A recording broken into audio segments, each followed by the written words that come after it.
চলতি মাসেই খুলে যাচ্ছে মালয়েশিয়ার শ্রমবাজার। ঢাকায় অনুষ্ঠিত যৌথ কমিটির বৈঠকে এই সিদ্ধান্ত হয়েছে। বৈধ রিক্রুটিং এজেন্সির তালিকা মালয়েশিয়ার কাছে হস্তান্তর করা হয়েছে। নির্ধারণ করা হয়েছে অভিবাসন ব্যয়।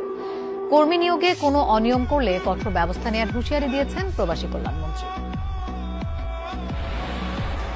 2018 সালের সেপ্টেম্বর মাস থেকে অতিরিক্ত অভিবাসন ব্যয় সহ নানা অভিযোগে বাংলাদেশ থেকে কর্মী নেওয়া বন্ধ করে দেয় মালয়েশিয়া সরকার।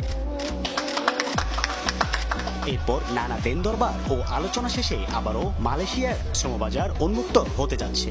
এবার কর্মী যাওয়ার ক্ষেত্রে অভিবাসন ব্যয়, কর্মীদের বেতন ও নিরাপত্তার বিষয়টি গুরুত্ব দিচ্ছে উভয় দেশ। সকালে প্রবাসী কল্যাণ ও বৈদেশিক কর্মসংস্থান মন্ত্রণালয়ের যৌথ ওয়ার্কিং গ্রুপের বৈঠক অনুষ্ঠিত হয়।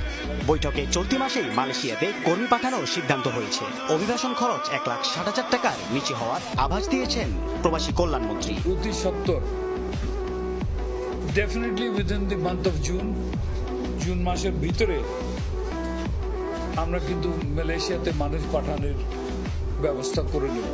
বৈঠক শেষে মন্ত্রী জানান, যেসব এজেন্সি সরকার নির্ধারিত অতিরিক্ত টাকা নেবে তাদের বিরুদ্ধে কঠোর ব্যবস্থা নেওয়া হবে।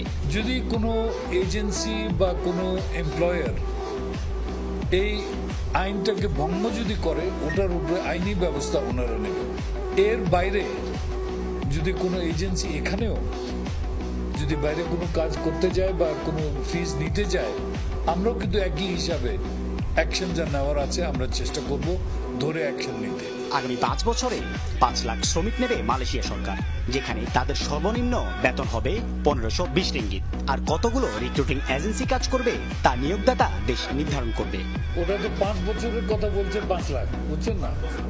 বাট আমার বিশ্বাস যদি যে অবস্থা চলছে এই বছরই হয়তো আমাদের 5 লাখ হয়ে যেতে পারে। যৌথ সভা সফল হয়েছে।